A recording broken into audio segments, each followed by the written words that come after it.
Everyone, अपनी series को आगे बढ़ाते हुए आज हम फिर हिंदी की जो प्रैक्टिस है उसको शुरू करेंगे। और आप लोग जैसा कि देख रहे होंगे कि मेरी जितनी भी प्रैक्टिस है हिंदी की उसमें क्वेश्चन कितने नए नए हैं सारे क्वेश्चन, और आपके एग्ज़ाम के लिए बहुत ही बेनिफिशियल होंगे। और मेरी वीडियो भी बहुत ज़्यादा लंबी नहीं होती है, क्योंकि मैं जानबूझ के वीडियो को ज़्यादा लंबा नहीं करना चाहती हूँ, क्योंकि बोरिंग हो जाता है।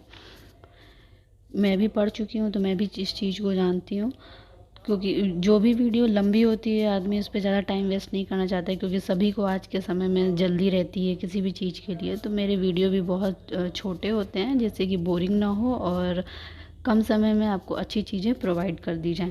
तो चलिए शुरू करते हैं बिना टाइम वेस्ट किए अपना क्वेश्चन। निम्नलिखित में से कौन सा वाक्य शुद्ध है? तो इसका ऑप्शन ए, रामचरितमानस एक धार्मिक ग्रंथ है। अब ये ध्यान देना है, रामचरितमानस इसमें बस आपको कंफ्यूज करने के लिए ये दिया है कि रामचरितमानस को वर्ड जो है अलग अलग कर दिया है, लेकिन रामचरितमानस एक में होगा। बस इसमें यही है और कुछ नहीं है। नेक्स्ट है, दिन को दिन और रात को रात ना समझना मुहावरे का वास्तविक अर्थ निम्नलिखित में से क्या है? तो इसका ऑप्शन है डी, कोई बड़ा काम करते समय अपने सुख आराम का कुछ भी ध्यान ना रखना। जाहिर सी बात है, अगर हम कोई भी काम करेंगे और अगर वो हमारे हित में होगा तो हम दिन और रात का ध्यान बिल्कुल नहीं देंगे। नेक्स्ट है, उड़ती चिड़िया का पंख गिनना मुहावरे का अर्थ क्या है? तो इसका ऑप्शन है ए, होशियार होना। नेक्स्ट है, भरत मुनि के रस सूत्र में निम्नलिखित में से किसका उल्लेख नहीं है? तो इसका ऑप्शन है बी, शांत। शांत रस सूत्र का उल्लेख भरत मुनि के रस सूत्र में नहीं है। नेक्स्ट है, छंद कितने प्रकार के होते हैं? तो छंद 3 प्रकार के होते हैं। आप लोगों को पता है कौन कौन से हैं? फर्स्ट होता है वर्णिक छंद, दूसरा मात्रिक छंद और तीसरा मुक्त छंद। 3 होते हैं। नेक्स्ट है, शिल्पगत आधार पर दोहे से उल्टा छंद है। तो इसका ऑप्शन है सी, सोरठा। सोरठा जो होता है वो छंद का उल्टा होगा। नवल सुंदर श्याम शरीर में कौन सा अलंकार है? तो इसका ऑप्शन है ए, उल्लेख। नेक्स्ट है, चरण धरत चिंता करत भावत नींद नशो सुबरन को ढूंढत फिरत कवि कामी और चोर। उपयुक्त में से कौन सा अलंकार प्रयुक्त हुआ है? तो इसका ऑप्शन है बी, श्लेष अलंकार। नेक्स्ट है, काग के भाग को का कहिए हरी हाथ से ले गए माखन रोटी। उपयुक्त के रचनाकार कौन है? तो इसका ऑप्शन है सी, रसखान।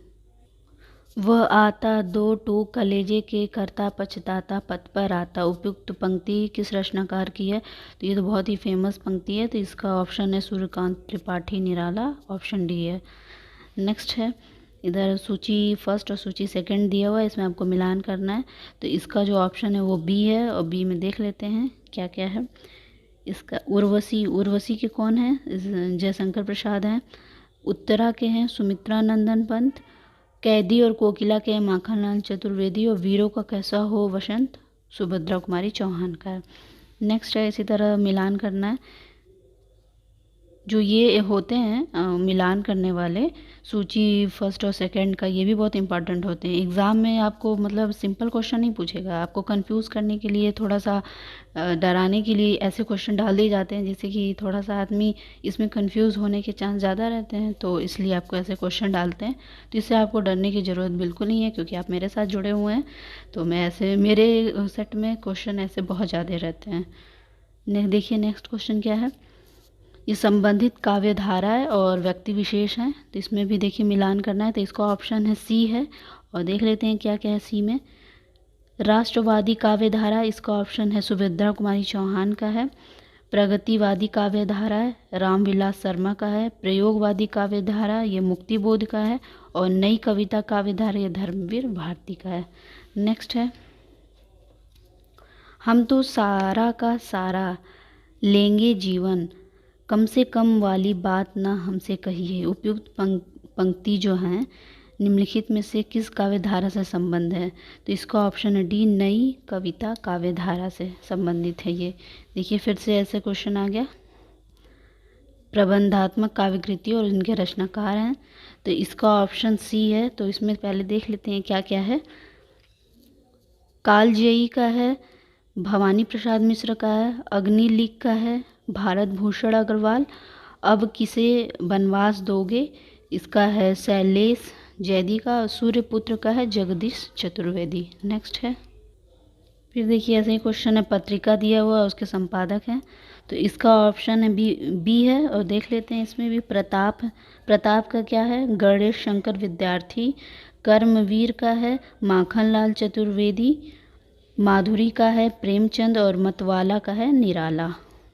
ठीक है, नेक्स्ट है, तोड़ने ही होंगे मठ और गढ़ सब, किसकी पंक्ति है, तो ये है मुक्तिबोध की। नेक्स्ट क्वेश्चन है, किंसुक कुसुम जान कर झपटा भौरा, सुख की लाल चोंच पर, तोते ने निज ठोर चलाई, जामुन का फल उसे सोचकर, में कौन सा अलंकार है, तो इसका ऑप्शन है डी, भ्रांतिमान। भ्रांतिमान अलंकार है। नेक्स्ट है, देखिए फिर से ऐसे क्वेश्चन है, शब्द हैं और पर्यायवाची हैं, तो इसका ऑप्शन ए है। देख लेते हैं क्या है, अनी का है सेना। और अच्छी का है आँख। ईहा का इच्छा। विटप का वृक्ष, मतलब सामने सामने ही है, तो इसमें कन्फ्यूजन वाला बिल्कुल भी नहीं है। चलिए नेक्स्ट चलते हैं। नेक्स्ट है, निम्नलिखित कथनों पर विचार करें, अंकूट के माध्यम से सही कथन का चयन करें। इसका ऑप्शन है सी, मतलब दोनों सही है। देख लेते हैं फर्स्ट और सेकंड में क्या क्या है। साखी शब्द साक्षी शब्द का ही तद्भव रूप है, और साक्षी शब्द साक्ष्य से बना है, जिसका अर्थ होता है प्रत्यक्ष ज्ञान। नेक्स्ट है, निम्नलिखित में से कौन सा दोहा छंद है, तो इसका ऑप्शन है ए, साखी। निम्नलिखित में से कौन सी ब्रज भाषा में है, तो इसका ऑप्शन है सी, शबद और रमैनी दोनों जो है ब्रज भाषा में। रत्नाकर शब्द किस कवि के साथ जुड़ा हुआ है, इसका ऑप्शन बी, जगन्नाथ जी के साथ। निंदक नेड़ा राखिए आगड़ी कुटी बधाई, बिन सांवड़ पानी बिना निर्मल करे सुभाई। उपयुक्त पंक्ति निम्नलिखित किसकी रचना है, तो ये है बी, बिहारी जी की। कबीर जो है उन्हीं की है।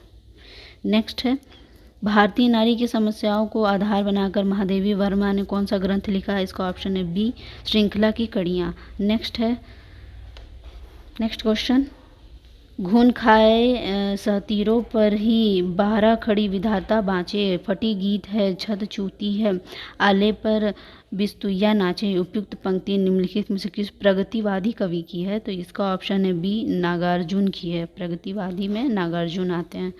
नेक्स्ट है, वियोगी होगा पहला कवि, आ से उपजा होगा ज्ञान, उमड़ कर आंखों से चुपचाप बही होगी कविता अनजान। उपयुक्त पंक्ति के रचनाकार कौन है, इसका ऑप्शन है बी, पंत, सुमित्रानंदन पंत। ये भी उनकी बहुत फेमस कविता की जो लाइन है इसमें दिया हुआ है। नेक्स्ट है, आदिकाल में निम्नलिखित में से कौन सी साहित्यिक प्रवृत्तियाँ विद्यमान थी, कूट के माध्यम से आपको बताना है। इसका ऑप्शन है सी, 1 2 3 तीनों है।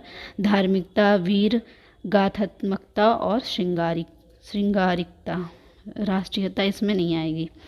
नेक्स्ट है, निम्नलिखित में से कौन सी प्रबंधात्मक काव्य कृति नहीं थी, तो इसका ऑप्शन है सी, विद्यापति की कहानी। नेक्स्ट है, डिंगल एवं पिंगल शैली में से पिंगल शैली कालांतर में कौन सी भाषा का अंग बनी, तो इसका ऑप्शन है ए, ब्रज भाषा। नेक्स्ट है, डिंगल एवं पिंगल शैली का संबंध निम्नलिखित में से किस काल से है, आपको बताना है कूट के माध्यम से, तो इसका ऑप्शन ए है, केवल एक इसमें है, आदिकाल। तो ये देखिए, देख रहे हैं आप लोग कितने मतलब इंपॉर्टेंट क्वेश्चन है। ये सारे जो हैं एग्ज़ाम में आपको देखने को मिलेंगे, देख लीजिएगा आप लोग। अगर मेरी बात पे आप लोग को भरोसा नहीं होगा तो ये क्वेश्चन आपको मिलेंगे, और इस प्रैक्टिस को ज़रूर आप लोग लगाइएगा। और मेरे चैनल को थोड़ा सपोर्ट किया करिए आप लोग ज़्यादा से ज़्यादा, क्योंकि मुझे आपके सपोर्ट की ज़रूरत है। आप लोग सपोर्ट करेंगे तो उतना ही मेरा भी विश्वास बढ़ेगा, और मैं आप लोगों के लिए और भी प्रैक्टिस लेकर के आऊँगी, जो कि आपके सारे एग्ज़ाम के लिए, सिर्फ एक एग्ज़ाम के लिए मैं बात नहीं कर रही हूँ, क्योंकि नहीं, आपका सिर्फ यूपी SSSC पेट का एग्ज़ाम है तो उसी के लिए इम्पॉर्टेंट होगा। सारे एग्ज़ाम के लिए इम्पॉर्टेंट क्वेश्चन भी लेकर के आऊँगी। लेकिन आप लोग मेरे चैनल को थोड़ा लाइक शेयर किया करिए, सब्सक्राइब किया करिए, जिससे कि मेरा भी विश्वास बढ़े और मैं भी आप लोगों के लिए अच्छा काम कर सकूं। तो ठीक है, चलते हैं फिर नेक्स्ट, कल फिर हम लोग मिलेंगे नई प्रैक्टिस के साथ। मेरे चैनल को लाइक करिएगा, शेयर करिएगा और सब्सक्राइब करिएगा। Thank you.